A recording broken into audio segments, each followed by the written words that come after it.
Everyone expected a war.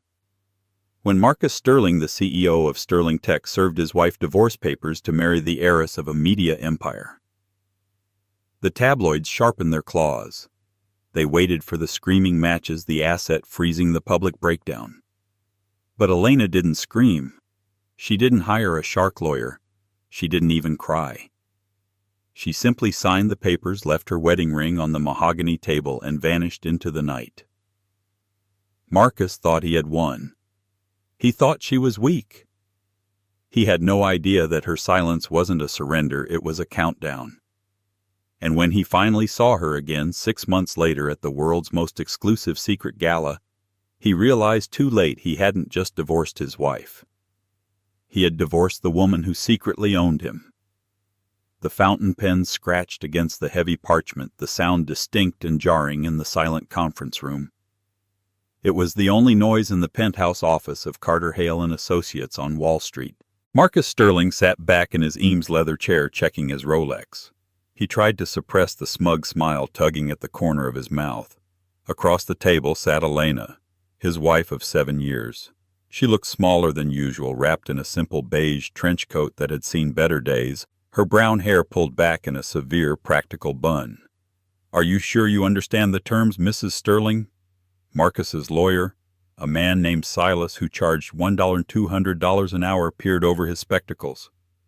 "By signing this, you are waiving your right to the Sterling Tech shares. You are accepting the lump sum payout of $500,000, which is, frankly, generous, given the prenuptial agreement."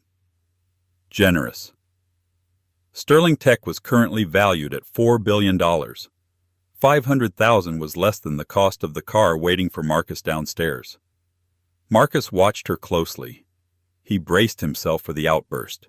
He had prepared for this moment for months, rehearsing his arguments. "We've grown apart, Elena. I need a partner who understands the global stage. You're happier in the shadows." He had even prepared a PR strategy to paint her as emotionally unstable if she decided to fight. Elena looked up. Her eyes were dry. "I understand the terms," she said softly. "Elena," Marcus said, his voice dripping with faux sympathy, "you don't have to rush. If you need a moment to process—" "I don't," she interrupted. Her voice wasn't angry. It was indifferent. She leaned forward and signed her name.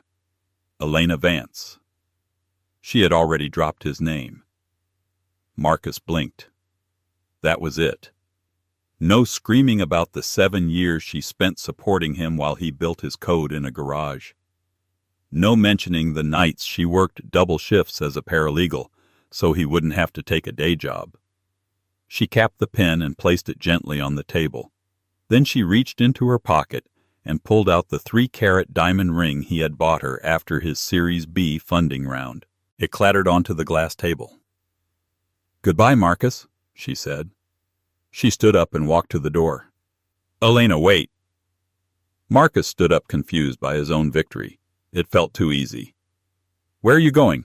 Do you have a place to stay? I can have my driver take you to the St. Regis for a few nights until—" She paused with her hand on the doorknob, looking back at him. For a second, Marcus felt a chill run down his spine. She didn't look like the woman who baked sourdough bread and proofread his emails. She looked like a stranger. "Don't worry about me, Marcus," she said. "Enjoy the IPO. I hope it's everything you sacrificed for." The door clicked shut. Marcus sat back down, letting out a breath he didn't know he was holding. "Well," Silas laughed nervously, gathering the papers. "That was the easiest high-net-worth divorce I've ever handled. She didn't even ask for the house in the Hamptons." "She knows she couldn't win," Marcus said, his confidence returning. He stood up, buttoning his Tom Ford suit jacket. "She's a simple woman, Silas. She wants a simple life. She knows she doesn't belong in my world anymore." He walked to the window, looking down at the rainy streets of Manhattan. He saw a small figure in a beige coat step out of the building and disappear into the crowd. "Good riddance," he whispered. He pulled out his phone and dialed a number. "It's done, Serena?" he said, his voice changing to a purr. "I'm a free man." On the other end, Serena van der Hoeven, the daughter of a Dutch media mogul and currently the it girl of the New York social scene, laughed. "Finally, Daddy is securing the invite to the Obsidian Gala in Zurich. We need to make our debut as a power couple there. It's strictly billionaires only. I'll be there, Marcus promised. I'm one of them now. He had no idea that the woman he just discarded was the only reason he had ever been allowed in the room in the first place. 3 months passed. For Marcus, Sterling life was a blur of flashbulbs, ribbon cuttings, and champagne. With Elena gone, he was free to mold his image into the titan of industry he believed he was. He was dating Serena Vanderhoven, a match that the Wall Street Journal called a merger of dynasty and innovation. Sterling Tech's stock was soaring. He was on the cover of Forbes. He was living the dream. Yet strange things began to happen in the margins of his life. Small inconveniences that began to pile up. It started with his schedule. Elena used to manage his private calendar, balancing his meetings with an intuitive grace. Now his new team of 3 executive assistants seemed constantly overwhelmed. He missed a crucial meeting with the Japanese regulators because of a time zone error. Then it was the networking. I don't understand, Marcus fumed, pacing around his office while Serena lounged on the sofa scrolling through Instagram. Why hasn't Lord Harrington returned my calls? We were supposed to discuss the London expansion. Maybe he's just busy, darling, Serena said, not looking up. Let's go to St. Bart's this weekend. I can't go to St. Bart's. I need the London deal to close before Q3 or the stock takes a hit. Marcus didn't mention that Lord Harrington had always had a soft spot for Elena. They used to discuss obscure 18th century literature during boring fundraisers. Marcus had assumed Harrington tolerated Elena to get to him. He was beginning to suspect it might have been the other way around. But the biggest blow came from the Weber Group. The Weber Group was a shadowy private equity firm based in Zurich. They were the kingmakers. If Weber backed you, you became a global institution. If they ignored you, you remained a local player. Marcus had been courting them for 2 years. Mr. Sterling.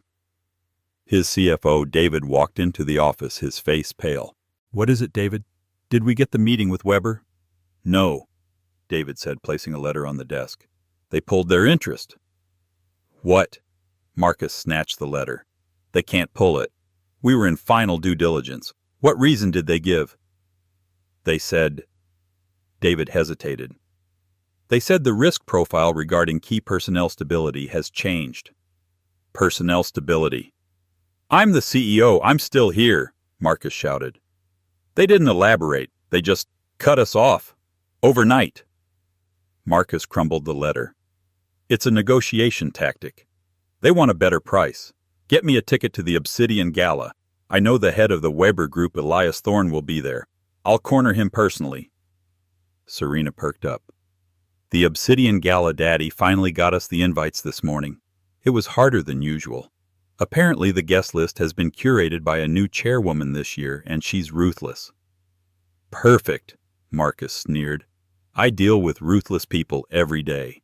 We're going to Zurich. While Marcus scrambled to save his empire, nobody bothered to ask where Elena was. She had vanished completely. Her social media, which was barely active to begin with, was deleted. Her phone number was disconnected. She hadn't cashed the $500,000 check. Marcus assumed she had moved back to her parents' small farm in Ohio, licking her wounds. He was wrong.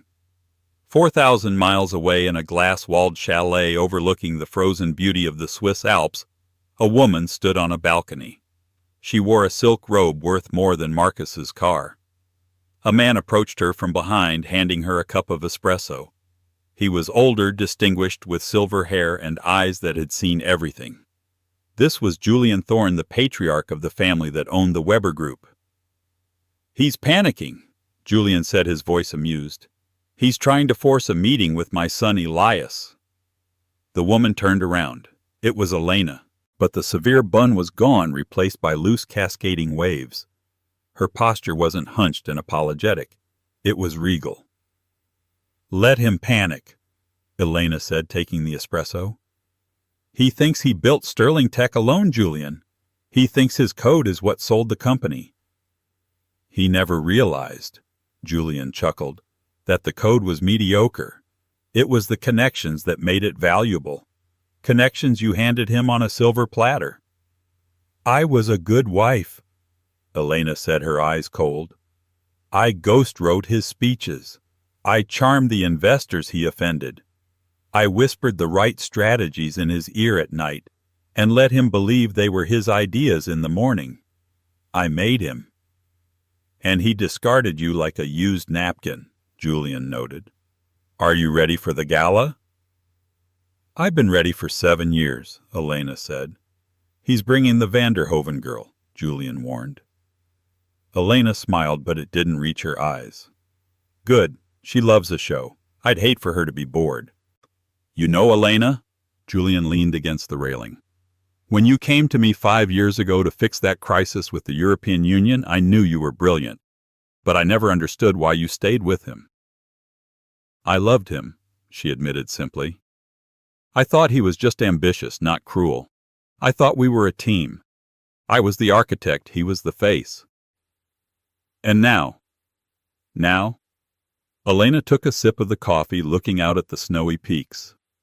Now I'm just the architect. And I've decided to condemn the building. The air in Zurich was sharp enough to cut glass. At the base of the Alps, the private road leading up to the Château de Nuit, a centuries-old fortress converted into the world's most secure event venue, was lined with black SUVs.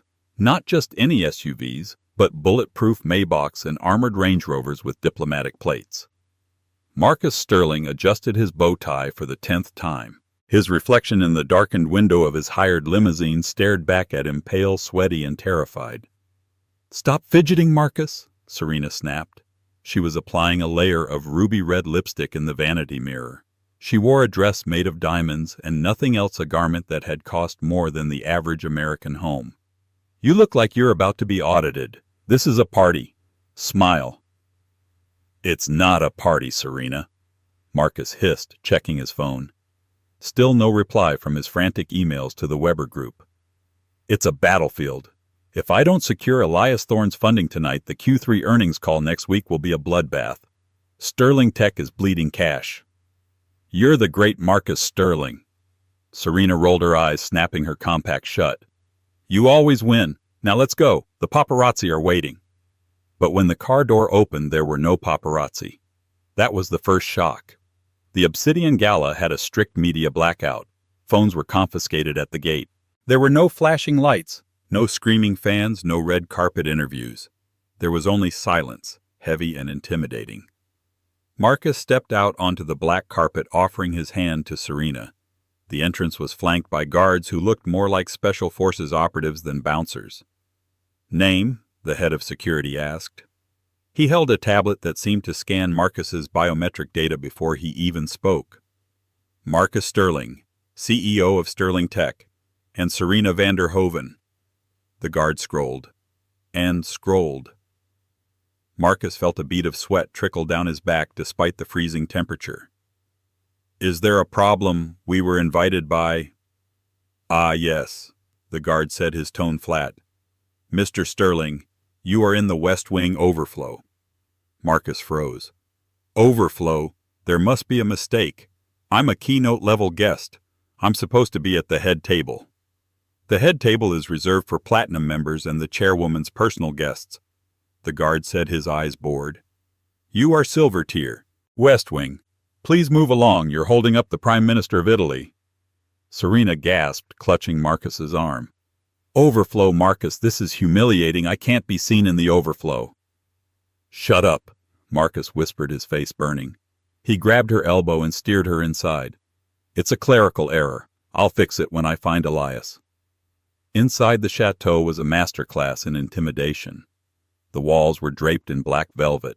The chandeliers dripped with black crystals. The guests wore masks, elaborate Venetian-style masks that obscured their identities. This was the tradition of the Obsidian Gala. True power has no face. Marcus grabbed 2 masks from a silver tray, a lion for him, a peacock for Serena. "Put this on," he ordered. "It ruins my contour," she whined. "Put it on." As they moved through the ballroom, Marcus felt small. He recognized the shoes, the watches, the posture of the people around him. He saw the CEO of the world's largest oil company chatting with a tech mogul from Silicon Valley. He saw royalty, and they all seemed to know something he didn't. The room was buzzing with a singular rumor. Marcus caught snippets of conversation as he pushed through the crowd hunting for Elias Thorne. "Have you met her yet? The new chairwoman? Julian Thorne stepped down last month, gave total control to her. They say she's the one who orchestrated the merger between Omni and Zenith. A ghost." Marcus ignored the gossip. He spotted him. Elias Thorne was standing near the ice sculpture laughing with a man who looked suspiciously like the U.S. Secretary of Treasury. Elias was young, sharp, and cruel, the heir to the Weber Empire. "Stay here," Marcus told Serena. "And for God's sake, don't drink too much." Marcus took a deep breath, straightened his spine, and approached the most powerful man in the room. He was Marcus Sterling. He was a visionary. He could charm anyone. "Elias," Marcus boomed, feigning a casual confidence. "So good to see you. I assume you got my messages. We need to clear up that misunderstanding about the personnel risk." Elias Thorne stopped laughing. He turned slowly, his eyes visible through a mask of a silver wolf. He looked at Marcus, not with anger, but with mild annoyance, like one looks at a fly. "Marcus," Elias said, his voice cool. "This is a social event. We don't discuss business." "I understand." Marcus pressed, stepping closer, invading Elias's space. "But pulling the funding abruptly, it's unprofessional, Elias. Sterling Tech is the future. You're leaving billions on the table." The conversation around them stopped. People were watching. Elias sighed. He took a sip of his champagne. "I didn't pull the funding, Marcus." Marcus blinked. "What?" "But the letter—" David said. "I didn't pull it," Elias repeated. "I don't make those decisions anymore. My father retired. The board appointed a new managing partner. She reviewed your file personally." "She—" Marcus frowned.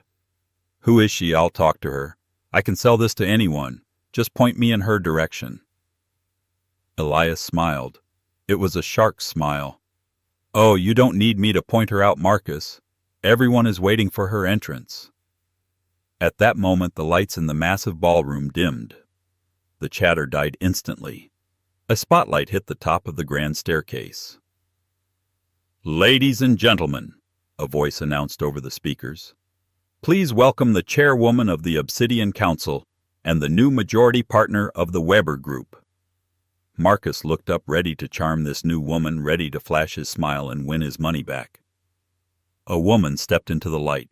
She wore a gown of midnight blue silk that seemed to flow like liquid water. It was backless, elegant, and severe. She wore no mask. Her face was bare to the world. Marcus felt his heart stop. The champagne glass slipped from his fingers and shattered on the marble floor. The sound echoed in the silence, but he didn't hear it. He knew that face.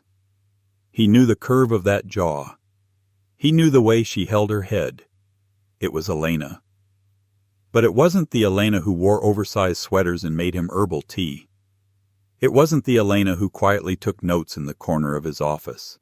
This woman radiated a cold, terrifying power that sucked the air out of the room. "No," Marcus whispered, stumbling back. "That's impossible." Beside him, Serena squinted. Isn't that your mousy ex-wife?" Elena began to descend the stairs. She didn't look down.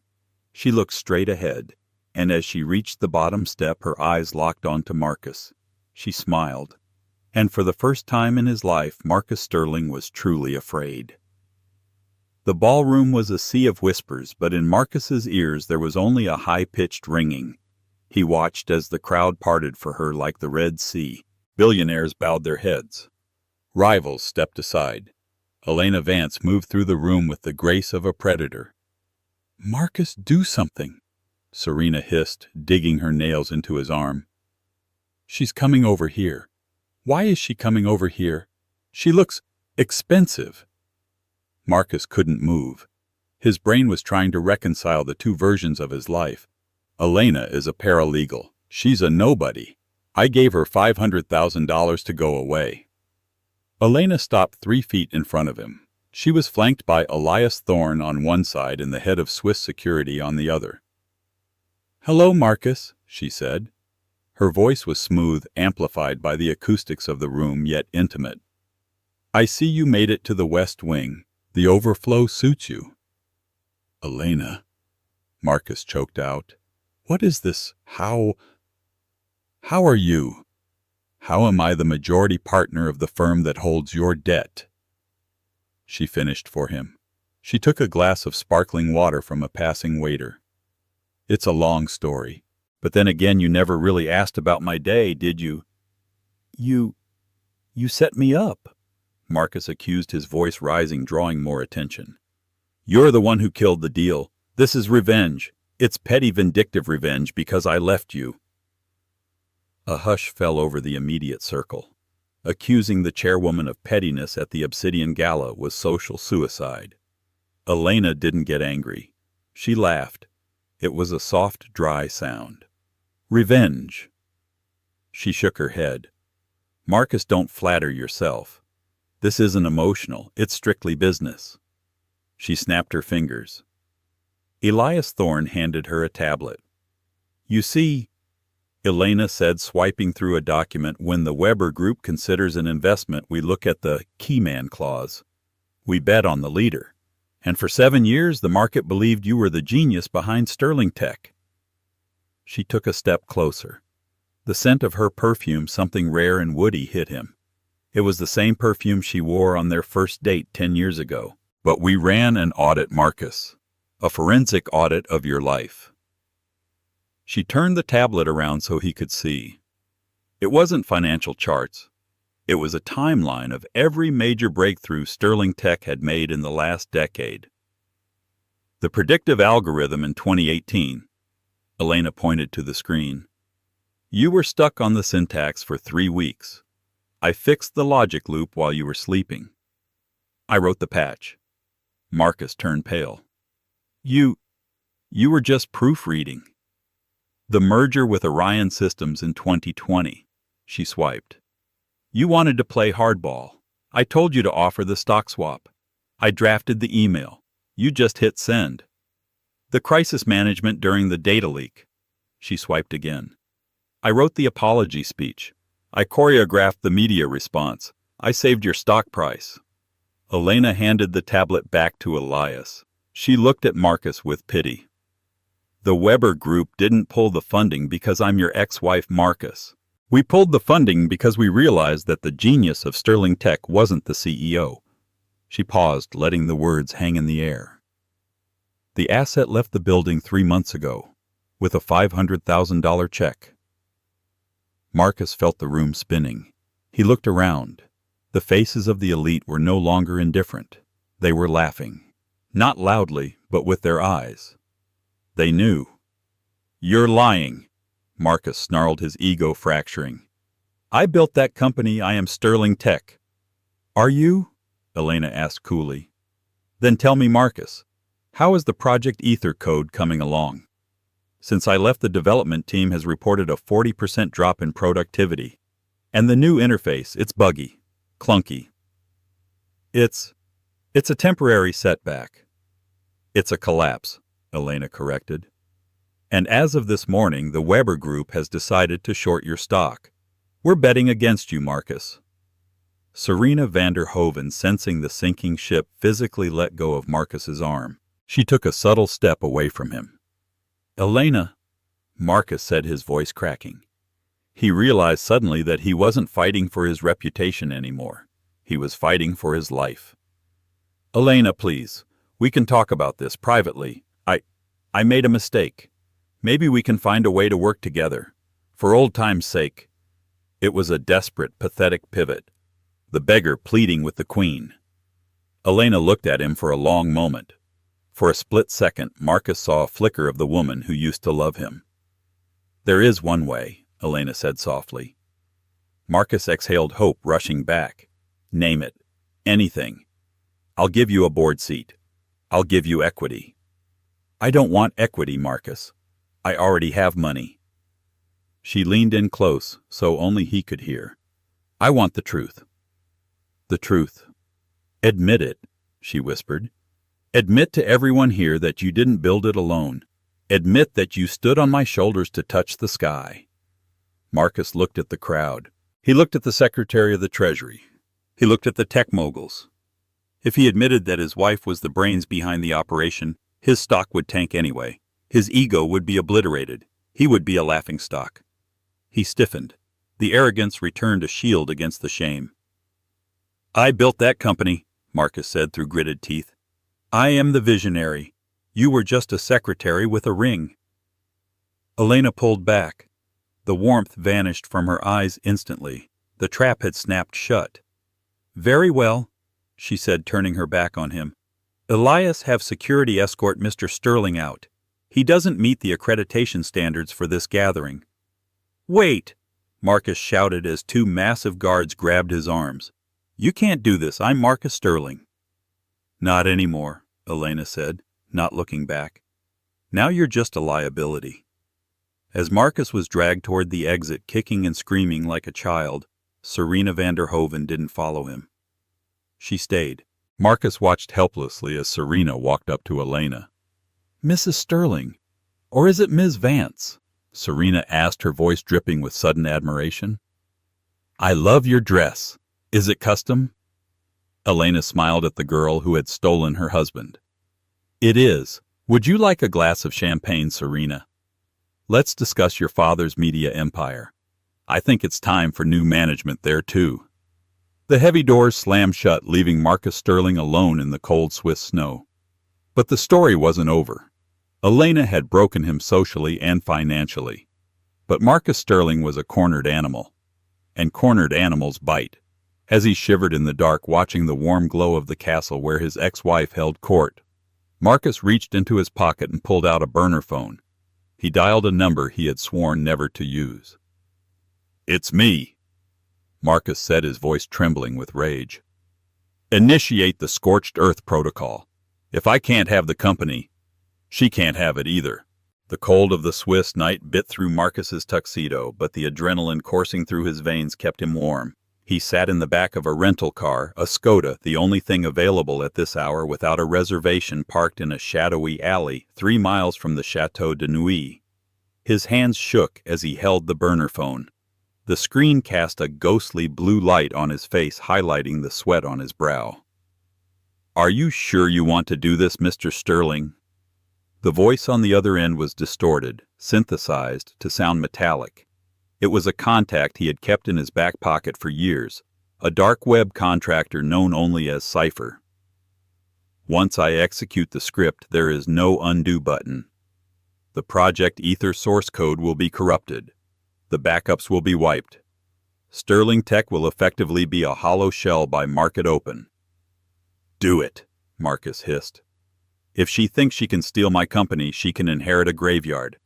Burn it all down." "My fee has doubled," Cypher said, "given the risk."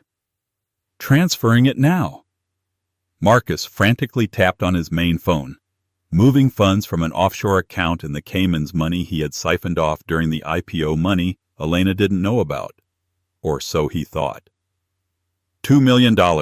Sent. Now push the button. Payment received. Executing Scorched Earth in T-10 seconds. Marcus leaned back against the headrest, a twisted smile forming on his lips. He watched the digital clock on the dashboard. 10, 9, 8. He imagined the chaos at Sterling Tech headquarters in Palo Alto, the red lights flashing, the servers melting down, the panic on David's face. 3, 2, 1. "Done," Cypher said. "The payload is delivered. The database is encrypting. Goodbye, Mr. Sterling." The line went dead. Marcus threw the burner phone out the window. It shattered on the pavement. "Checkmate, Elena," he whispered. "Let's see you govern a company that doesn't exist." Inside the Chateau de Nuit, the mood was electric. Elena stood in the center of the Obsidian Council's private lounge, a glass of vintage Pinot Noir in her hand. She was currently discussing the liquidity crisis in Asian markets with the CEO of a major sovereign wealth fund. Suddenly, Elias Thorne approached her. His face was uncharacteristically tense. He held a secure tablet. "Elena," he interrupted, his voice low. "We have a situation. The monitors at Sterling Tech just lit up like a Christmas tree." Elena didn't flinch. She took a slow sip of her wine. "Is it the ether drive?" Elias blinked, surprised by her calm. "Yes. Someone bypassed the firewall using an executive override. They launched a polymorphic virus. It's wiping the core code. The engineers in California are locked out. Elena, the asset, is destroying itself. We're losing billions by the second." The sovereign wealth CEO looked at Elena with concern. "Ms. Vance, if your flagship acquisition is under cyber attack, perhaps we should reschedule." Elena set her glass down on a marble coaster. She smoothed the silk of her dress. "No need to reschedule," she said, her voice steady. "Elias, bring up the command terminal on the main screen." "Here now." "Do it." Elias tapped the screen, and the large monitor on the wall, previously displaying abstract art, switched to a live feed of the Sterling Tech server status. Lines of red code were cascading down the screen.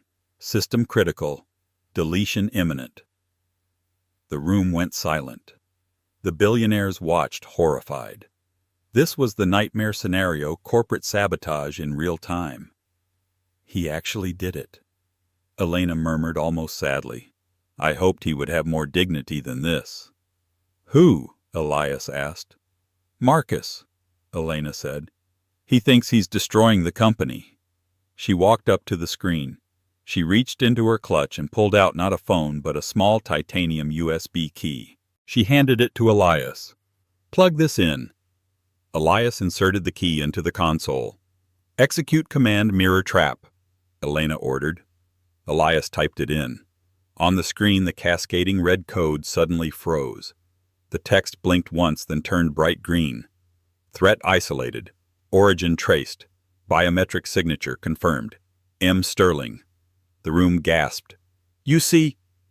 Elena turned to the room, addressing the stunned audience of power players. Marcus Sterling was a decent coder, but he was lazy. He reused the same backdoor for 7 years because he liked to spy on his employees. "When I rewrote the system architecture 3 years ago, I didn't close the back door." She smiled a cold, dangerous smile. "I moved it. I redirected it to a sandbox, a fake server. He isn't deleting the company data. He's deleting a dummy file I labeled Do Not Touch. And in doing so, he just digitally signed a confession to corporate espionage and malicious destruction of property." Elias stared at the screen. "You baited him." "I knew that when he felt powerless he would try to break his toys," Elena said.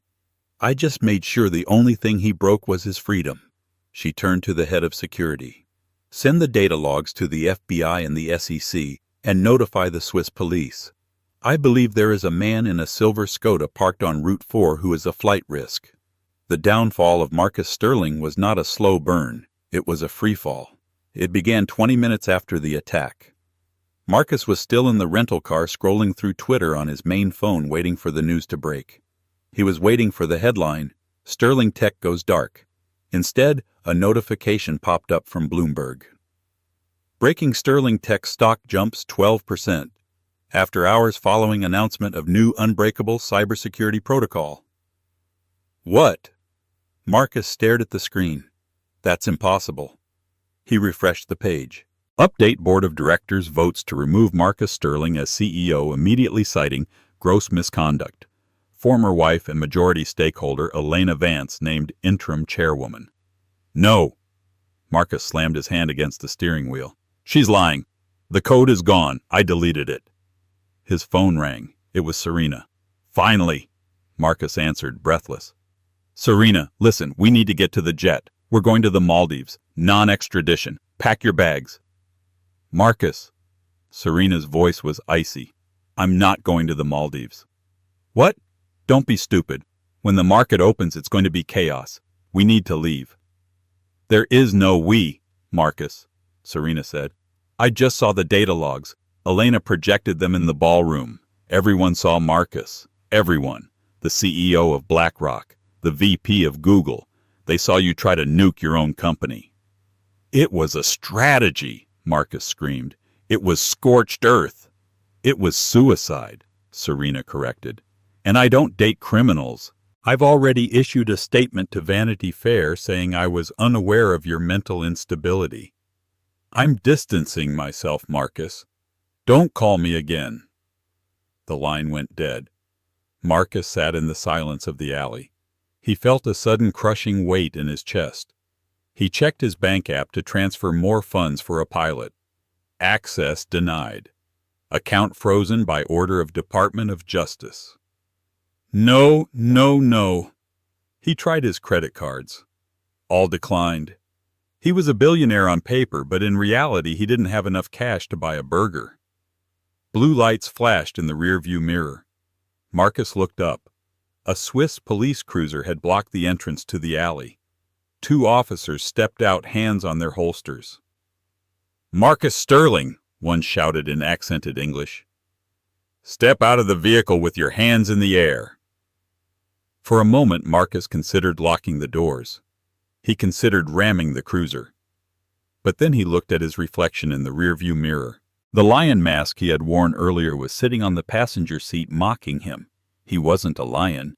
He was just a man who had underestimated the woman who built him. He opened the door and stepped out into the snow, raising his hands. As the cold metal of the handcuffs clicked around his wrists, he looked up at the distant peak where the Chateau de Nuit glowed like a star. The interrogation room in the Federal Detention Center in New York was gray and smelled of stale coffee. It was a far cry from the penthouse office with the mahogany table. Marcus sat in an orange jumpsuit. He looked 10 years older. He hadn't shaved, and the dark circles under his eyes spoke of sleepless nights. The door opened. Marcus looked up, expecting his court-appointed lawyer. Silas, his expensive attorney, had dropped him the moment the check bounced. It wasn't a lawyer. It was Elena. She wore a simple white suit, sharp and immaculate. She carried no bag, no files, just herself. She sat down across from him. The guard nodded to her and stepped outside, leaving them alone. You look terrible, Marcus, she said quietly. You came to gloat, Marcus rasped. Go ahead. Enjoy it. You won. I didn't come to gloat, Elena said. I came to bring you this. She slid a piece of paper across the metal table. Marcus looked at it. It was a legal document. Drop of charges. He looked up, confused. What is this? I spoke to the board, Elena said, and the district attorney. I told them that the cyber attack was a stress test that went wrong. I told them you were testing the new security protocols I designed. I covered for you. Marcus stared at her, his mouth agape. Why I tried to destroy everything. Because I don't want your life to be over, Marcus, she said. I just wanted you to know who was actually in charge. She leaned forward, her eyes searching his. You see, for 7 years I loved you. I supported you. I made you feel like a king because I thought that if you felt big, you would have room in your heart for me. But you didn't.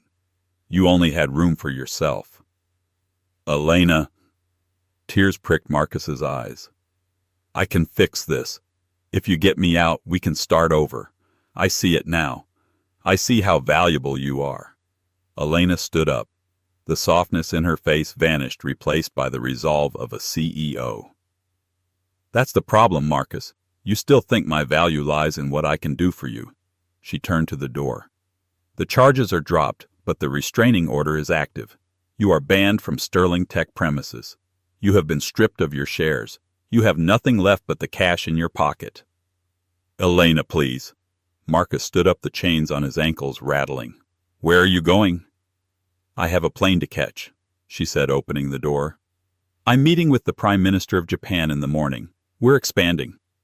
Wait, what about us? Elena looked back one last time. There is no us, Marcus. There never really was. There was just you and the woman who held the mirror. She walked out.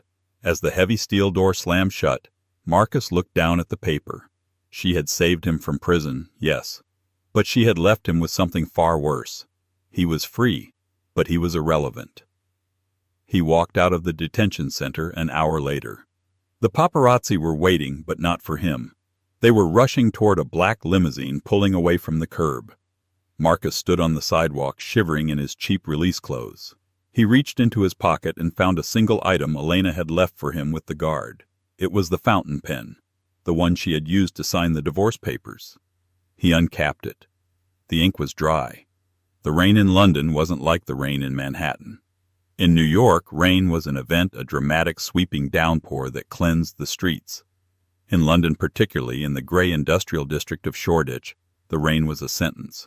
It was a cold, persistent mist that seeped into your bones and refused to leave. Marcus Sterling stood under the dripping yellow awning of The Grind, a cramped coffee shop that smelled of burnt beans and damp wool. He checked his watch. It was a plastic Casio digital and functional. He had sold the Patek Philippe, the one he'd worn on the cover of Forbes, to pay the final retainer for his defense team during the SEC investigation. He pulled the collar of his coat up. It was a high-quality coat, but it was 3 years old. The elbows were beginning to shine with wear. "Hey, Marcus! Hey, Earth to Sterling!" Marcus winced. He turned to see Kyle, his 22-year-old boss, waving frantically from across the street. Kyle was wearing a neon orange hoodie that read "Disrupt or Die." Kyle was the founder of Kibble, a chaotic startup attempting to gamify pet food delivery. Marcus was Kibble's strategic operations consultant. In reality, he was the guy who fixed the server crashes at 3:00 a.m. because the lead developer was too high to read the error logs. "The API is down again, man," Kyle shouted, oblivious to the people staring. "We're losing users. Fix it or you're off the equity table." "I'm on it, Kyle." Marcus muttered, his voice hoarse. "I'm just getting coffee." "Coffee is for closers." Kyle laughed at his own joke and jogged away, tapping furiously on his phone. Marcus closed his eyes for a moment. He remembered when he was the one shouting. He remembered when a server crash at Sterling Tech would have mobilized a team of 50 engineers in Palo Alto. He remembered when he thought he was the sun around which the world revolved. He opened his eyes and looked up. Across the wet street, dominating the facade of a glass skyscraper, was a massive digital billboard. It cycled through advertisements for luxury cars and Swiss watches. Then the screen went black and bold white text appeared. "Advanced Systems. The future is silent." Marcus felt the air leave his lungs. The image on the screen changed. It was a portrait of Elena. She was wearing a white suit, looking away from the camera, her profile sharp and elegant. She didn't look like a celebrity. She looked like a monarch. The headline beneath her face scrolled slowly. "The $12 billion merger. How Elena Vance rescued the tech world." Marcus stared, unable to look away. The passers-by on the street stopped too, their faces illuminated by the glow of his ex-wife's success. "God, she's terrifying," a man in a business suit whispered to his colleague standing next to Marcus. "Did you read the case study in the Financial Times?" "Yeah," the colleague replied. "She took Sterling Tech, that dying company with the crazy CEO, stripped it down and rebuilt the entire architecture in 6 months. They say she doesn't even have a board of directors anymore. She is the board." "What happened to the husband?" the first man asked. "The guy who tried to delete the company, Sterling." "Oh, he's toast. Banned from holding a director seat for a decade. I heard he had a breakdown, total burnout. He's a footnote now." A footnote. Marcus gripped his paper cup until it crumpled, hot coffee spilling over his hand. He didn't feel the burn. The physical pain was nothing compared to the agony of the truth. Elena hadn't just defeated him. She had improved him. She had taken the company he built, the company he claimed was his genius, and she had perfected it. The code he wrote was gone. The culture he built was erased. Even the name was gone. Sterling Tech was dead. Vance Systems was the future. He turned away from the billboard, shame burning his cheeks, and descended into the subway station. The darkness of the underground felt appropriate. He was a ghost now, haunting a world that had moved on without him. 4,000 miles away, the sun was setting over the private airfield in Geneva. The wind whipped across the tarmac, but inside the cabin of the Gulfstream G700, the air was still and scented with fresh orchids. Elena Vance sat in a cream-colored leather swivel chair, reviewing a contract on her tablet. Opposite her sat Elias Thorne. He looked tired, but triumphant. "The acquisition of Quantum X is complete," Elias said, pouring himself a sparkling water. "The regulators in Brussels just signed off. You now control 40% of the European cloud storage market." Elena didn't look up. She highlighted a paragraph in red. "Clause 14 is sloppy, Elias. The liability shield isn't robust enough. Have legal redraft it before we land in Tokyo." Elias chuckled, shaking his head. "You never stop, do you? Most CEOs would be popping champagne right now." "Celebration is a distraction," Elena said, finally looking up. Her eyes were clear, devoid of the fatigue that plagued most leaders. "We celebrate when the integration is finished." Elias set his glass down. His expression shifted, becoming more serious. He reached into his briefcase and pulled out a physical envelope. It was thick, made of cheap stationery, and handwritten. "This came to the London office," Elias said softly. "It was forwarded to my personal courier." Elena looked at the handwriting. She knew the loop of the L and the sharp cross of the T. She had seen that handwriting on birthday cards, anniversary notes, and finally on the back of a subpoena. "Marcus," she said. "It wasn't a question." "He sent it 3 days ago," Elias confirmed. "He's asking for a meeting, Elena. He claims he has a concept for a new cryptographic interface. He says he wants to show you that he's changed. He's begging for 5 minutes." Elias placed the letter on the marble table between them. "The security team ran a background check," Elias continued. "He's living in a studio apartment in East London, working for a pet app. He has no assets, no allies. He's completely broken." Elena looked at the envelope. For a second her mind flashed back to the beginning. The garage where they started. The night she held him when he was panic-stricken about payroll. The way he used to look at her before the money made him blind. She remembered the man she loved, but then she remembered the man who stood in the ballroom of the Obsidian Gala and called her a secretary. She remembered the man who tried to burn down her legacy out of spite. "He wants closure," Elias said. "Should we schedule a call, just to hear him out? It might be humane." Elena reached out and touched the corner of the envelope. She thought about the concept of mercy. For years, she had given Marcus mercy. She had covered his mistakes, soothed his ego, and hid his flaws from the world. And in return, he had tried to destroy her. She realized then that true power wasn't about punishing your enemies. It was about outgrowing them so completely that their existence no longer registered on your radar. Marcus Sterling wasn't an enemy anymore. He was just a stranger with a bad idea. "No," Elena said. She didn't pick up the letter. She didn't open it. She simply pushed it back across the table toward Elias. "Burn it," she said calmly. Elias blinked. "You don't even want to read it." "I know what it says," Elena replied, turning back to her tablet. "It says he's sorry. It says he misses me. And it says he needs money. I have already heard all 3. She swiped to the next page of the contract. "Tell him I'm busy, Elias. Tell him Vance Systems doesn't hire external consultants without a PhD in relevant fields. And tell security that if he contacts the office again to file a harassment suit." "Understood," Elias said, picking up the letter. He looked at her with a mixture of fear and awe. "You really don't feel anything, do you?" Elena looked out the window as the engines roared to life. The plane began to taxi, picking up speed. The Swiss Alps rose in the distance, majestic and cold.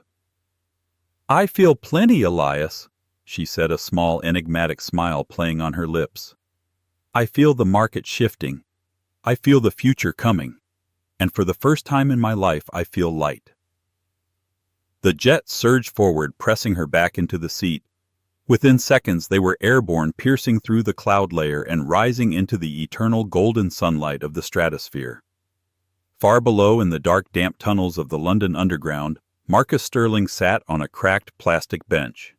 He stared at his phone, waiting for a reply that would never come. The train arrived with a screech of metal on metal, a deafening noise that drowned out his thoughts.